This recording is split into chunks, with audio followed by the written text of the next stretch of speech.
Hey you guys, welcome to another episode of the Beauty Business Babes podcast. This is your girl Kelly Callaghan, and I have you guys here on YouTube and you over here listening on Beauty Business Babes.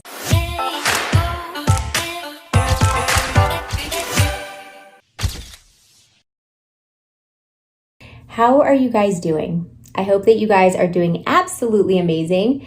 Today is a great day. It is Friday, and today is part 2 from the last episode. Okay, the last episode was why you are not getting new clients. This episode is why you're not keeping those clients. Why are you not getting return clients? Because both are very important. I think a lot of the times we focus so much on the new client that we oftentimes forget about the loyal, nice, juicy client over here that we've already worked with. And maybe juicy wasn't the right word. That kind of sounds a little gross. But you know what I'm saying, right? This client that already knows you, that should like you, and that should trust you to provide the service because you've already done it for them. Let's get into why you're not getting return clients. Number 1, maybe you were impersonal. When it comes to beauty, I feel like we have to be very, very careful with how we show up energetically speaking. A lot of the times you beauty professionals are in their hoo-ha. You are seeing this person naked. I mean, they're at a very vulnerable state. If you do not make them feel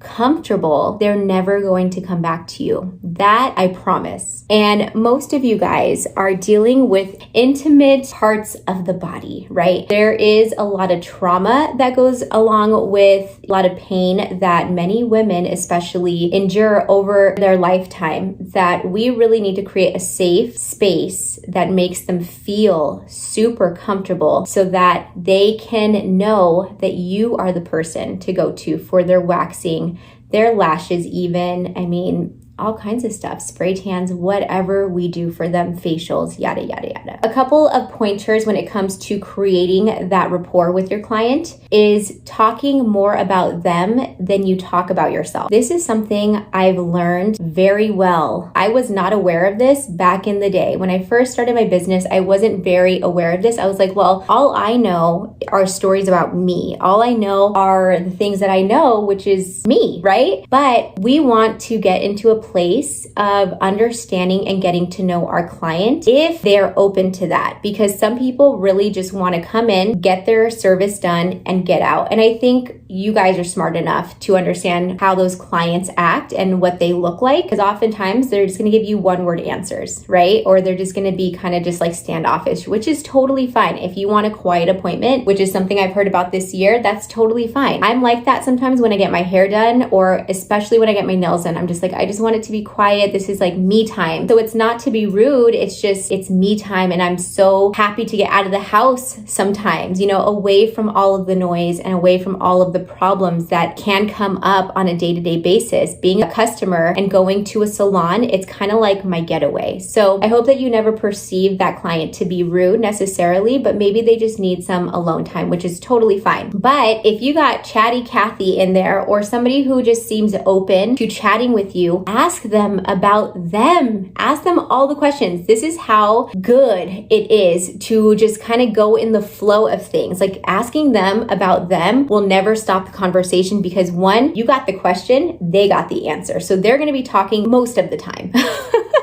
But for you as the beauty business professional that you are, talking about like where they're going, what they do, how many kids do they have. Like, I think it's really comforting when somebody wants to get to know me personally, when I'm getting something as quick as a spray tan, or even if I vibe with them during lashes. And I'll just give you an example, like massage, right? Massage is one of those things where typically you get a massage and it is quiet. That's just kind of the norm. But I love my massage therapist so much. And we have such great, deep, spiritual conversations that I can't shut the hell up during my massage. And I'm okay with that. Whereas like seriously with any other masseuse, that would not be the case. Okay. And I drive an hour to see this woman one way because I love her so much. So that just kind of puts things into perspective as far as like how you build rapport, asking them questions about them, their day, really truly caring about them and making sure that you're treating treating them like they are a guest in your home, because they are. They're a guest in your salon and you want them to come back. So be personal if you feel like the vibe is right, and have fun.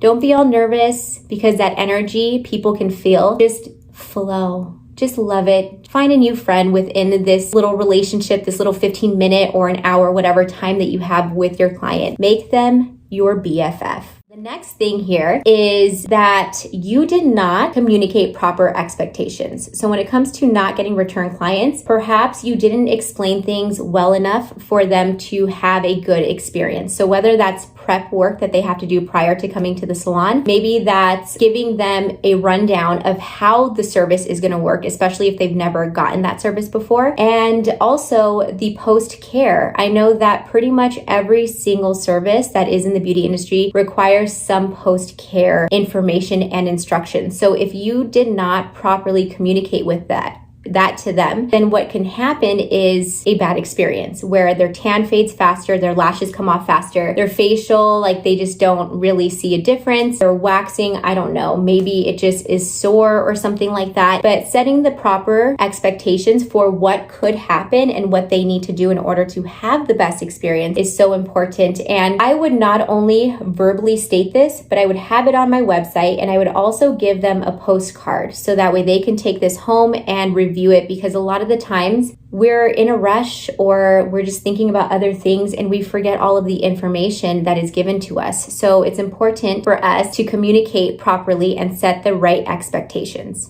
All right. The next thing is you are not following up. So I'm going to ask you something real quick. Do you guys follow up with your clients? Like, do you send them a text message the next day asking them how their service went? Or do you have an automated email system set up where it automatically sends them an email, which is what I would recommend, asking them how their service went? Do they have any questions? And if they do, give them the opportunity to ask you. Offer a phone number or an email address or something where they can contact you if they do have any questions. So really like nurturing your client even after their service is done is very important. And I think it's often overlooked. A lot of us think like, whew, we got that service done. Okay, we did a good job. That's great. I believe that the whole entire experience happens from the moment that your client sees you or finds you until the very last piece of their service is faded or completely off, if that makes sense. So for example, if we have a lash person, a lash client coming in, the service starts from the moment that she finds you, booking, getting all set up, getting to you, getting the service, and until she needs her next appointment, her fill, or until all of her lashes fall off. I believe that's the entire experience. And so for me, it's not just getting the client and then saying, phew, it's done, I don't have to do anything else. We really have to nurture that client and let them know that we care about them and we want to give them proper information, follow up with them, make sure that they loved their service, and then offer them solutions if something did go wrong, or offer them a way to get in contact with us if their experience was subpar. Okay, we're here to be badass beauty professionals. Okay, badass, not mediocre ass, not one cheek ass, not a little tiny baby ass, not a concave ass. We are here to give all of our ass to this service. We want to be on it. We want to make sure that these people are just loving it so much, because what happens when they absolutely love the service, they will leave you a review and they will tell people about you. And if their service was just mediocre, if it was just okay, it's very unlikely that they're going to leave a review or refer people to you. And of course, if the service went just to shit, something happened where you didn't show up, or like their lashes fell off immediately after, those types of instances, those are bad instances, right? They are typically going to tell people about it and they're going to leave bad reviews. And to be honest, those clients are the loudest clients, you guys, even louder than the 5-star clients. The clients that are wowed, they are louder than them. So we cannot ever let that happen. We need to step into our power, say, I own this entire experience right now, and I'm going to make sure that I do whatever I can in my heart, in my soul, my mind, my body, to make sure that this person has the best experience possible. Next thing is price and perceived value. Maybe you're not getting return clients because your pricing is wrong, or the perceived